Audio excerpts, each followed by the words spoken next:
Azərbaycanda çox yayılan qəhvəyə mərmər bağacığı şəklini bura qoymağa çalışacağam. Onun üçün atrakantat hazırlayırıq, yəni cəlb edici, xüsusi cəlb edici. Bu onun fermon tələsidir və bunlar da onun hazırlayacağım xüsusi maddədir ki, fermon. Onları cəlb edəcək. Necə hazırlanır, onu danışacağam. Çox maraqlıdır və Azərbaycanda yeni gəldiyi üçün bunun üçün ümumiyyətlə mübarizə tədbirləri görmək lazımdır. Mütləq görmək lazımdır. Və kim o şəkli görübsə, yorumlarda ondan yazsın ki, məndə bizdə olub bu, bizim bölgədə var. Deməli, alma, banan qoxusuna gəlir o. Onu əzirik bu cür.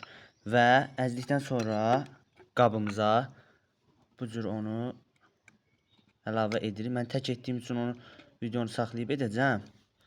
Bu qədər quru mayanı əlavə edirik.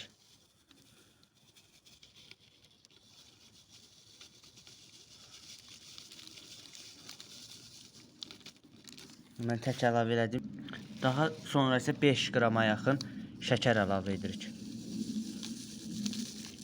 Və üzərinə ılıq su. 100 milliyə yaxın.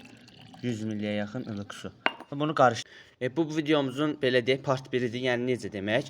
Bunun hazırlanmasını göstərdim. Bunu necə edəcəyik və necə taxacağıq ağaca, o haqqda da video paylaşacağam. Kim istəsə o haqqda video paylaşmaq yazsın. Xahiş edirəm, lağ etməyin. Həqiqətən bu Azərbaycanda önəmli bir zərər vericidir. Hər bir deməli təsərrüfata ziyan vurur. Xahiş edirəm, dəstək olun.